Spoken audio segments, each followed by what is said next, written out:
I know that there was quite a bit of research that went on for this series, and continuing research because you're still writing the next two in the series. So I have devised a little bit of a quiz for you, my lady, and there's no pendulums on this quiz, so you're already out of luck on that. I know. Okay. So it's multiple choice though. Oh, good. Okay. Can I phone a friend? Sure. Okay. Yeah. Why do you think we invited everyone here? Exactly. Okay, so men's clubs or gambling halls started out as A, dining societies, B, reading spaces, or C, gambling dens. I would say dining societies.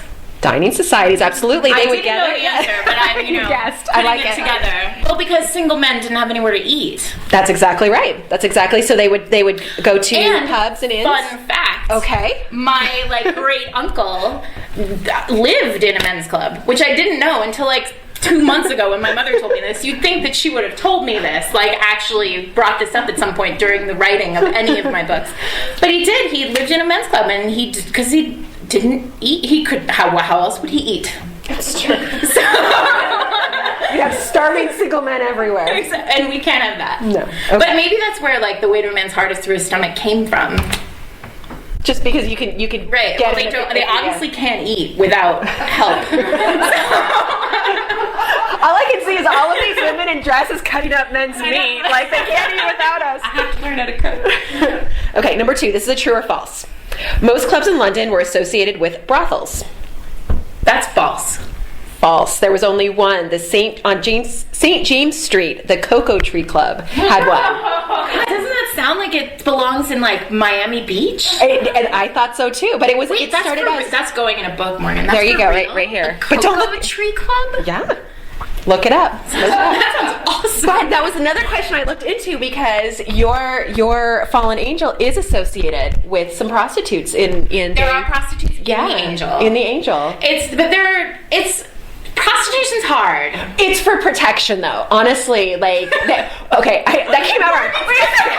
Morgan's going to explain why prostitutes are okay in my book. No, but honestly, a lot of these women were treated very poorly, and so being in the Fallen Angel gave them a sort of protection to where they weren't abused because they did have these protectors. Cross is in charge of the prostitutes, exactly. So he makes sure that they're taken care of. Look, prostitution is real, right? It's real. Yeah. It's real now. And it was very real then. It was one of the few options that women had if they didn't, have all the if they didn't have education or family or anything. So I knew going into this series that I was going to have to tackle prostitution, and so I have, and it's hard. It's really hard for me. That's probably the hardest part of writing this series, is coming at prostitution with a 21st century understanding of women and what the sex trade is like, and still being able to make my heroes who own this club and essentially run prostitution as part of the game, right? Make them heroic in some way. And that's a challenge. Well, one thing that you do, and you don't see this in a lot of other books that tackle the same issue, especially in Regency, is it's not just having prostitutes run around, they become characters, and they're real life people. Yep. They're not just, she's standing in the corner and we know what she does. They become part of the story, and you get to know about them. And so you know them as a character, not just as, a cardboard cutout. And I think that's really important when you are tackling it, to give us another perspective on why they're doing this and what their lives are really all about. Right. Well, thank you. There you go. I'm glad it works. Okay. Number 3. You're doing really good so far, by the way, on this quiz. I'm nervous. You're doing really good. Okay, you're almost halfway through. Okay. Charles Dickens called this, quote, the best club in London. A, White's. This is going to be hard. B, Brooks. Or C, the House of Commons, like Parliament. Oh, well, Dickens, it was probably the House of Commons. That's an easy one, right? Come on. That was a gimme. That's C. Okay. I was gonna have to, because Whites and Brooks had very different clientele, and I was gonna have to, ask my mom if Dickens was a Tory. I I was like, thank God my parents are here. Well, I was gonna say they would, what they would do is they would, when there had to be a vote in the House of Commons, they would actually take hansom cabs and line it up on the street outside the clubs just to get the MPs into where they could vote. But like you said, there's different clubs for different people. Right. It's really amazing the political affiliations or what trade you were in, what your title was. Like Prince Harry and Prince William both, when they were born, were hand-delivered memberships to whites, because for eternity that family has had membership to whites. So there's a legacy. There is a legacy, and no woman has ever been inside whites, arguably, except for Kelly. Yeah. Except for one of my characters. I was going to say, who do they have cleaning this place? I can't imagine them, sending in. Exactly. No. Okay. Number 4. So you're 3 for 3 right now. Number 4. In the 19th century, London's West End had only 30 gambling establishments, but there was a rise in popularity. How many clubs were there in this area by 1900? Was there 100, 150, or 250? Oh, I don't know. 250 maybe. 250. Okay. And West End is not large at all. That's it's almost like it's bigger than Starbucks. Every 3 buildings you run into another club, right? Well, I was actually reading about Crockford, whose casino Fallen Angel is based on, and he ended up being so wealthy. I don't know if you haven't been to London. You've all read Regencies before, so St. James's is where White's and Brooks's and all the men's clubs are. And Crockford ended up buying 5 consecutive buildings at the very top of St. James's, and he started with one, and then he just started buying up the real estate nearby, and so he had this kind of massive space that ended up being, when he blew out the walls inside and actually made a big giant club there, but the amount of money that it took for essentially a fishmonger from a terrible neighborhood in London to actually be able to buy 5 buildings on the most exclusive men's clubs, the street, literally a block from the palace, was remarkable. There was a lot of money to be lost. Well, like you said, you have $40 million on the roll of a dice. Right, and he was the guy who invented the idea that the house could win. And so he was a genius. He's one of those unsung heroes. There would be no Vegas without this man. By all accounts, he was pasty faced and smelled bad, and he didn't have that many teeth, and he was very he was just apparently just an awful human being, but very, very a mathematical genius. Savvy.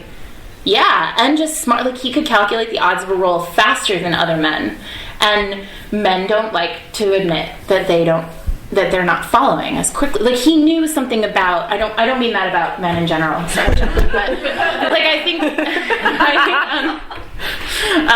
but I think the when we're talking about the aristocracy of the time, we're talking about the son of a fishmonger, right, who literally pulled himself up from the gutter to this point, and he could calculate the odds of a roll of die, or of a bet, or of a roll of dice faster than all these aristocrats, and they didn't want to admit that they couldn't do it as fast as him, and so they would follow the bet, and he knew he could convince them to go with the bet, and he was just able to go faster than them, so he would end up winning many fortunes. I want a fortune. I can't count without my fingers. Yeah. Okay, last question. Yes. Okay. Which food item was invented at a men's club? The brownie, the sandwich, or the pickled egg? Well, is it this? No.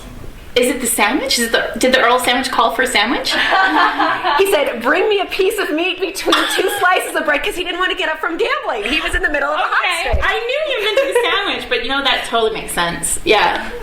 She got them all. Okay. 5 for 5. Parents must be so proud. That's what her very expensive education just bought you right here. I'm glad that wasn't 6 questions about prostitution.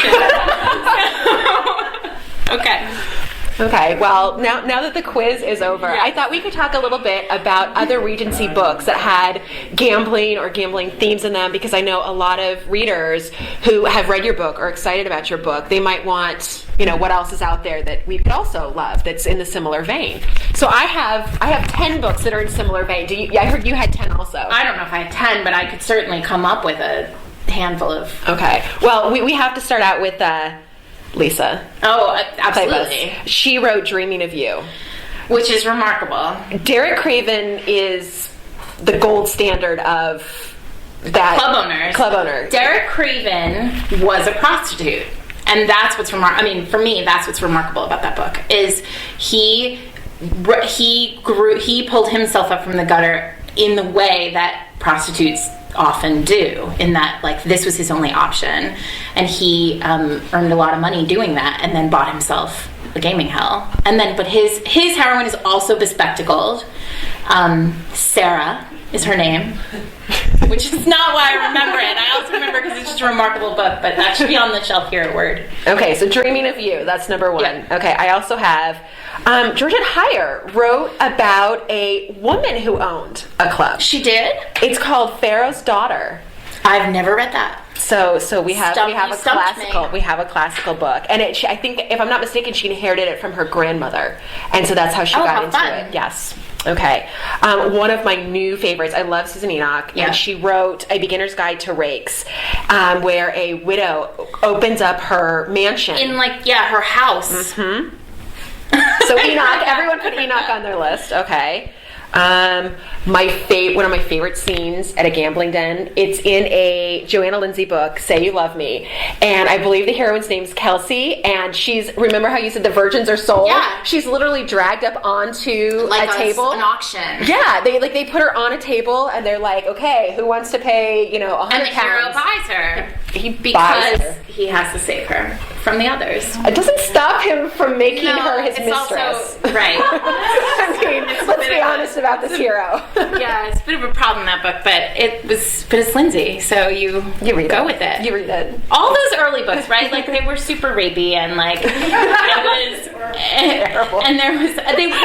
I mean, it was just sort of men just kind of captured women and slung them over their shoulder, and we ate it up. I mean, I was 12, and I was like, oh my god, I can't wait to be stolen. Sell me next. Yeah, it's terrible. I was at HarperCollins this week, and they're reissuing the Bertree Small, the Cadine, and all those Skye O'Malley books that she wrote, where literally Skye gets sold, she gets stolen from her husband and sold into white slavery to it's so un-PC. It's awful, this Middle Eastern chic, and she gets put in a harem with other women, and the chic becomes a hero for much of the book, and so you're this. I mean, and I can remember that's probably the first, not the Cadine, but Skye O'Malley's All the Sweet Tomorrows, I think it was called. That's probably the first romance novel I ever read, and I knew I shouldn't be reading. There were other books that I had read, that's not the first romance I read, but that was so dirty, that book. You were in too deep. You were my teenage brain can't handle this. No, and I was younger. I was young, and I think my sister-in-law gave it to me or something but I remember, because my sister-in-law worked at a bookstore, and it didn't have a cover, so it had been remaindered, that book, and which is bad. You shouldn't give those books away, Denise. And but I think it was just so filthy. And now I'm sure it was totally normal. I'm sure after 50 Shades, completely normal. Everyone would just flip through it. And be what's this about, right? What about some of your? I've got a few more on my list, but I want to see how mine stacks up to yours. Give me a few more gambling books. Anne Mallory's One Night Is Never Enough, which is Anne Mallory. I think is an unsung voice in historical romance. She should get a lot more attention than she actually does. But there is the hero owns a gambling den. I think it's another one of those she goes to him and offers herself to him or maybe the dad gambles her away for a night. I can't remember. Something happens. Yeah, the dad. Thank you. Yes. Yeah. So we've got a fan in the crowd. I mean, it's an amazing amazing book. And there is like a 40-page, you're all going to be like, ugh, why would you recommend this? But there's like a 40-page chess scene in this book where like, so she goes, so the father gambles her way to the owner of the gambling club for a night. She goes and she's ruined, right? Like whether or not he touches her, she's done because she spent the night with this man. And she, they play chess. That's all he wants from her. He wants a game of chess. And it is the sexiest, most remarkable, like I've reread this scene multiple times and like called Anne on the phone and been like, I don't understand how you did this because it's 40 pages of chess, but you're like so drawn to it, and at the end he falls asleep and she's awake, and it's like this remarkable moment, and it's awesome. Spoiler alert. It's called One Night Is Never Enough, and it's awesome. That was on my list. Was it? Yeah, I had that one. It should be on your list. It's awesome. How about Elizabeth Hoyt? Do you have an Elizabeth Hoyt on your list? I don't, but I forget love what it's Hoyt. called. The pirate one is about the Okay, pirate. technically, I don't think he owns a gambling den, but he is kind gambling in there. He's Lord of the Underworld. Like he's Lord of the Underworld. He is the like wicked London. If you want to do something bad in London, you go to him. Okay. What? His name's Mickey. His name is Mickey. Yeah, he's dreamy. He's totally dreamy. I mean, like pirates are, right? Well, he's not a pirate anymore. Although he has to keep up his reputation, so he's got all sorts of sinister things happening. Yeah. Well, I mean, it's repeating it, but how about Lisa Kleypas's Devil in Winter, right? Yes. Where the sort of lazy rake decides that he's going to take on a job. And he starts to run her father's casino. She's the daughter of the casino owner in that. And that's a beautiful, I mean, like, that's widely considered to be one of the best romance novels ever written, so you should all read that if you haven't. I think Lisa, in general, just go out, by back order every single thing she's written, including her contempts, and just have at it. A week of nothing but Kleypas. I read, when I discovered Lisa, I was married and living here in Brooklyn, and I can't remember what I read first, but I did exactly that. Like, I ordered the 32 books from Amazon, and they were in a pile next to the bed. And I'm sure Eric was like, what is happening? And literally, I just like tore through them. And they were like, I mean, they're amazing. She's amazing. Okay, well, I am going to wrap this up with one last question, and that is, when you're gambling, it's a card game or a dice game or whatever you're doing, there's definite rules that you must follow, or else you're ejected from the game. So I have to ask, your Rule of Scoundrels series. What rules would you say, maybe 3 rules, are hard and fast for your heroes that they would never break, not in their gambling den, but in their personal lives? What are some rules that they have for themselves? That's hard. That's a hard question, right? Because the hallmark of a good romance is a hero who starts off one way and ends up another way. Mm-hmm. So before or after the book? Like before. I don't want to. I'm like the Anne Mallory spoiler. I don't want to give any spoilers away. I mean, So before the book, what are some rules before they meet their heroines? Well, one, never fall in love. Right? Because women are trouble. We are. Like, straight up trouble. And they are. Like, in my books, they're particular trouble, right?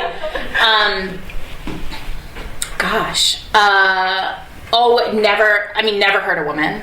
Oh, wait. That may not be true. Wait a second. She's referring to her third book. I am referring to her And in the third book, her hero supposedly killed a woman. Yes. And well, he doesn't know if he did. Well, he knows pretty soon whether he did or not, because said woman shows up. Yeah. The premise not of the dead. book is that the hero, the Temple, is known across London as the Killer Duke, and the premise is that the idea, and he thinks it is true, is that he murdered his future stepmother on the morning of her wedding to his father, but he doesn't remember this having happened. He woke up in a bloody bed that happened to be hers, and in the very first chapter of the book, she arrives, quite alive, 12 years later, and he's not happy. So I'm not sure Temple, I mean, he would tell you that he doesn't believe in hurting women, but I'm not sure in that moment that he would necessarily he wouldn't necessarily take the chance at hurting a woman because she's ruined his life. So she deserves it. Maybe. We'll see. Okay, third rule that your heroes live by. Third rule. We've heard two nevers. What about an always? Oh, always. Gosh, that's hard. Because they're also different too. Well, I mean, it's maybe I would need to think through like how to articulate it right. But essentially, you should always know more about the person that you're gambling with than they know about you, right? So the whole premise of the Fallen Angel is that there are lots of secrets, and if you're a member, you've given over your secrets. It's like Scientology. So we've got Hogwarts, Scientology. That's your final tweet. Right? Well, with that, I think we're done. I want to thank Word Bookstore here in Brooklyn for hosting this. Thank you, Word. And I also want to thank Sarah. Thank you for being here. Thank you so much.